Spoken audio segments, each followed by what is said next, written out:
आज के सत्र में आपका स्वागत है। हमारे सामने है कक्षा 12 की अंग्रेजी पाठ्यपुस्तक फ्लेमिंगो से अल्फोंस दाऊदे की कहानी द लास्ट लेसन। जी, एक बहुत ही मार्मिक कहानी। हाँ, ये कहानी हमें ले जाती है 1870-71 के फ्रैंको प्रूशिया युद्ध के दौर में, जब फ्रांस के दो इलाके अल्सास और लॉरेन प्रेशिया के हाथ में चले गए थे। और कहानी इसी बदलाव के असर को दिखती है, मतलब कैसे ये बड़ी राजनीतिक घटना एक छोटे से स्कूल के जीवन पर असर डालती है। बिल्कुल।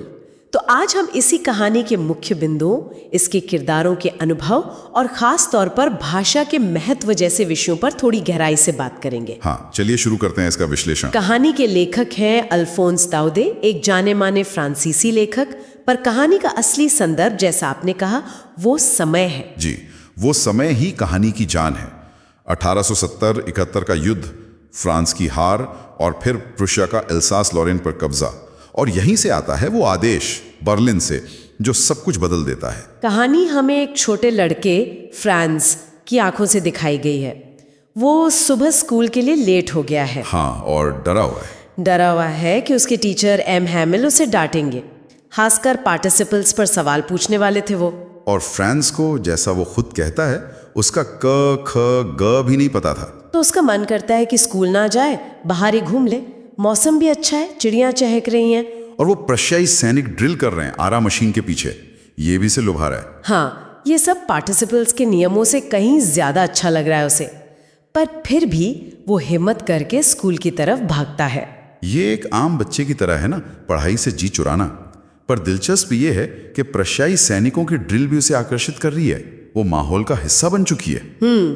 बाद में इसी लापरवाही पर उसे अफसोस होता है, बहुत गहरा अफसोस। रास्ते में वो टाउन हॉल के पास बुलेटिन बोर्ड पर भीड़ देखता है। पिछले 2 सालों से बुरी खबरें वहीं से आ रही थीं। हाँ। हार की, सेना में भर्ती की। तो वो सोचता है अब क्या हुआ, लेकिन रुकता नहीं है। तभी लोहार वॉचर जो वहीं था उसे आवाज देता है, इतनी जल्दी मत करो बच्चे, स्कूल पहुंचने में अभी बहुत टाइम है। फ्रांस को लगता है वो मजाक उड़ा रहा है। हाँ, तो वो और तेजी से भागकर एम हैमिल के स्कूल पहुंचता है, पर स्कूल पहुंचकर देखता है तो सब शांत। बिल्कुल अजीब शांति। रोज वाला शोरगुल गायब था।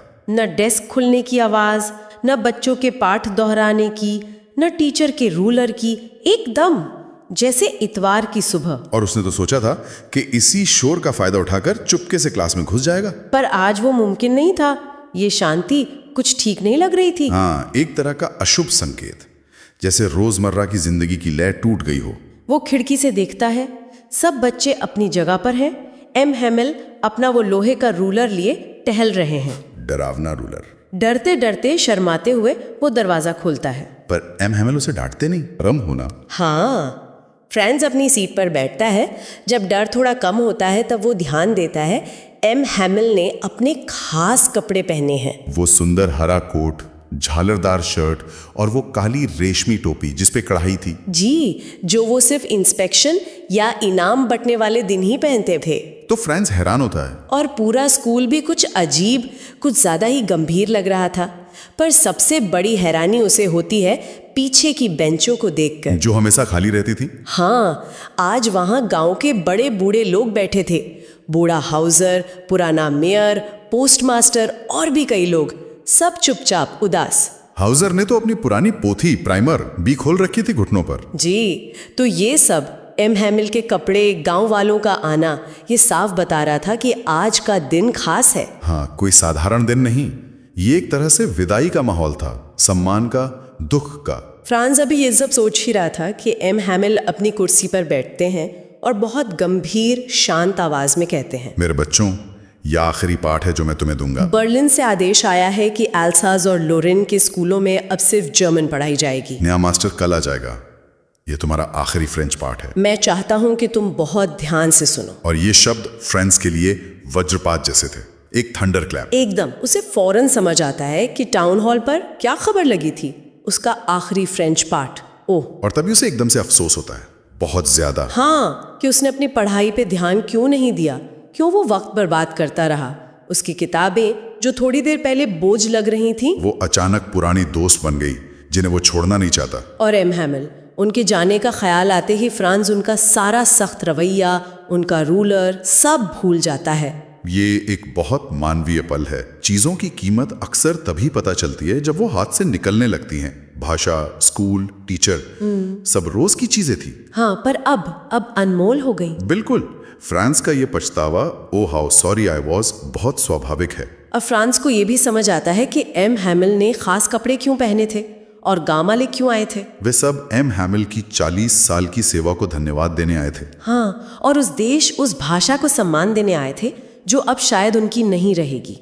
उन्हें भी शायद स्कूल ना जा पाने का मलाल था। जी। तभी फ्रांस का नाम पुकारा जाता है पार्टिसिपल्स सुनाने के लिए। और वो चाहता है कि काश वो सब कुछ ठीक ठीक सुना दे, पर वो पहले ही शब्द पर अटक जाता है, शर्म से सिर झुका लेता है। लेकिन एम हैमिल उसे डांटते नहीं है इस बार। नहीं, बल्कि वो कहते हैं मैं तुम्हें डांटूंगा नहीं छोटे फ्रांस, तुम्हें खुद ही काफी बुरा लग रहा होगा। और फिर वो जो कहते हैं वो सिर्फ फ्रांस के लिए नहीं, सबके लिए था। हाँ, वो कहते हैं देखो यही होता है, हम रोज टालते हैं, सोचते हैं कल सीख लेंगे, और देखो आज हम कहाँ आ गए। यही अल्सास की बड़ी मुसीबत है, वो सीखने को कल पर टाल देती है। और फिर वो कहते हैं कि अब बाहर वाले यानी प्रशियाई लोग ताना मार सकेंगे, क्या बात है तुम खुद को फ्रांसीसी कहते हो पर अपनी भाषा न बोल सकते हो न लिख सकते हो। लेकिन वो दोष सिर्फ बच्चों पर नहीं डालते। नहीं, वो कहते हैं इसमें सबका दोष है, माता पिता का, जो बच्चों को स्कूल भेजने की बजाय काम पर भेजना ज्यादा पसंद करते थे, और वो खुद को भी दोषी मानते हैं।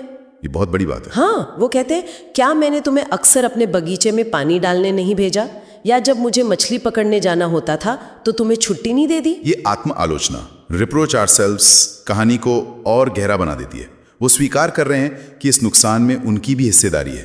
ये एक सामूहिक चूक का एहसास है। इसके बाद एम हैमिल फ्रेंच भाषा की बात करते हैं, उसकी तारीफ करते हैं। कहते हैं कि ये दुनिया की सबसे सुंदर, सबसे साफ, सबसे तर्क संगत भाषा है। और कहते हैं कि इसे अपने बीच बचा के रखना है, कभी भूलना नहीं है। क्योंकि जब कोई कौम गुलाम होती है, जब तक वे अपनी भाषा को मजबूती से पकड़े रहते हैं तो मानो उनके पास अपनी जेल की चाबी होती है। ये लाइन तो इस कहानी का सार है ना? बिल्कुल। भाषा सिर्फ शब्द नहीं, वो पहचान है, संस्कृति है, आजादी का एहसास है। गुलामी में भी भाषा आपको मानसिक रूप से आजाद रख सकती है, वो चाबी है। फिर ग्रामर का पाठ होता है, फिर लिखने का। एम हैमिल सबके लिए नई कॉपियां लाए थे जिन पर सुंदर अक्षरों में लिखा था फ्रांस एल्सास, फ्रांस एल्सास। हाँ, जैसे क्लासरूम में छोटे छोटे झंडे लहरा रहे हों। पूरी क्लास में खामोशी थी, सिर्फ पेन चलने की आवाज आ रही थी। सब बहुत ध्यान से लिख रहे थे। छत पर कबूतर गुटरगू कर रहे थे। फ्रांस उन्हें सुनकर सोचता है, क्या ये लोग कबूतरों को भी जर्मन में गाने पर मजबूर करेंगे? कितना मासूम लेकिन कितना गहरा सवाल है ये। हाँ, ये दिखाता है कि क्या जुल्म की कोई हद होती है? क्या वो प्रकृति की आवाज को भी बदल सकते हैं? ये भाषा और संस्कृति पर बाहरी कब्जे की सीमाओं पर एक सवाल है। फ्रांस बीच बीच में हैमिल को देखता है। वो चुपचाप बैठे हैं, क्लास की हर चीज को जैसे अपनी आंखों में बसा लेना चाहते हो। 40 साल से वो उसी जगह पर थे। डेस्क और बेंच घिस गए थे, बगीचे में अखरोट के पेड़ लंबे हो गए थे, सब कुछ कितना जाना पहचाना था। और अगले दिन उन्हें ये सब छोड़कर चले जाना था। उन्हें ऊपर अपनी बहन के संदूक पैक करने की आवाज भी सुनाई दे रही थी। माहौल बहुत भारी था। फिर इतिहास का पाठ हुआ। उसके बाद बच्चों ने अक्षर दोहराए, बा, बे, बी, बो, बू।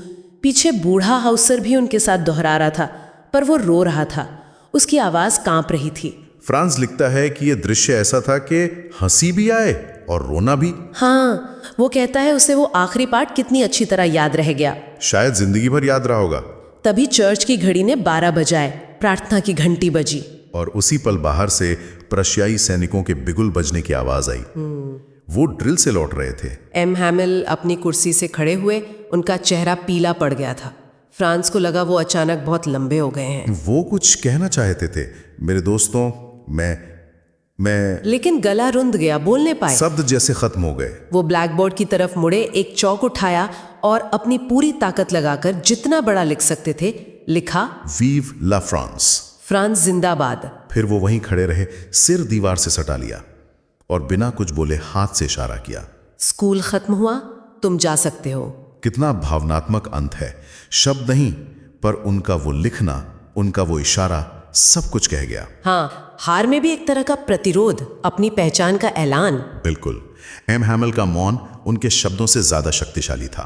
तो ये कहानी हमें दिखाती है कि कैसे हम अपनी भाषा, अपनी रोजमर्रा की चीजों की कद्र तब करते हैं जब वो हमसे छिनने लगती हैं। हाँ, फ्रांस का पछतावा, गांव वालों का दुख, एम हैमिल की खामोश विदाई, सब इसी तरफ इशारा करते हैं। और ये सिर्फ भाषा की कहानी नहीं है, ये खोए हुए मौकों की, शिक्षा के महत्व की और राजनीतिक घटनाओं के आम जीवन पर असर की भी कहानी है। बिल्कुल, और वो शिक्षक छात्र का रिश्ता भी कैसे बदल जाता है आखिर में। पाठ्यपुस्तक के सवाल भी हमें सोचने पर मजबूर करते हैं, जैसे भाषाई अल्पसंख्यक होने का क्या मतलब है, भाषा को कैसे बचाएं। और ये सवाल भी कि क्या भाषा का गर्व कभी भाषाई कट्टरता यानी लिंग्विस्टिक शॉविनिज्म बन सकता है, मतलब अपनी भाषा को दूसरों से श्रेष्ठ समझना। ये बहुत ज़रूरी सवाल है। कहानी भाषा से प्रेम सिखाती है, पर शायद ये भी कि वो प्रेम अंधा ना हो। सही कहा, ये मुद्दे आज भी बहुत प्रासंगिक हैं, खासकर हमारे जैसे बहुभाषी देश में। तो अल्फोंस दौदे की द लास्ट लेसन बस एक स्कूल के आखिरी दिन की कहानी भर नहीं है, ये एक तरह से आईना है। हाँ, जो हमें याद दिलाता है कि भाषा और संस्कृति हमारी पहचान का कितना अहम हिस्सा है और उन्हें खोना कितना दर्दनाक हो सकता है। और एम हैमिल की वो बात, भाषा जेल की चाबी है, ये समझाती है कि अपनी जड़ों से जुड़े रहना मानसिक आज़ादी के लिए कितना ज़रूरी है। जी, फ्रांस और गांव वालों का पछतावा हम सब के लिए एक सबक है कि अपनी विरासत, अपनी शिक्षा के मौकों को वक्त रहते पहचानें और सहेजें, हल्के में ना लें। बिल्कुल, आज के लिए इतना ही। जाते जाते एक सवाल सबके सोचने के लिए छोड़ जाते हैं। जरूर। जब कोई भाषा या संस्कृति चाहे बाहरी दबाव से या हमारी अपनी लापरवाही से कमज़ोर होने लगती है, तो उसे बचाने की जिम्मेदारी असल में किसकी ज़्यादा है? उसे बोलने वाले आम लोगों की या फिर उन संस्थाओं और सरकारों की जिनका ये कर्तव्य माना जाता है? इस पर सोचिएगा ज़रूर।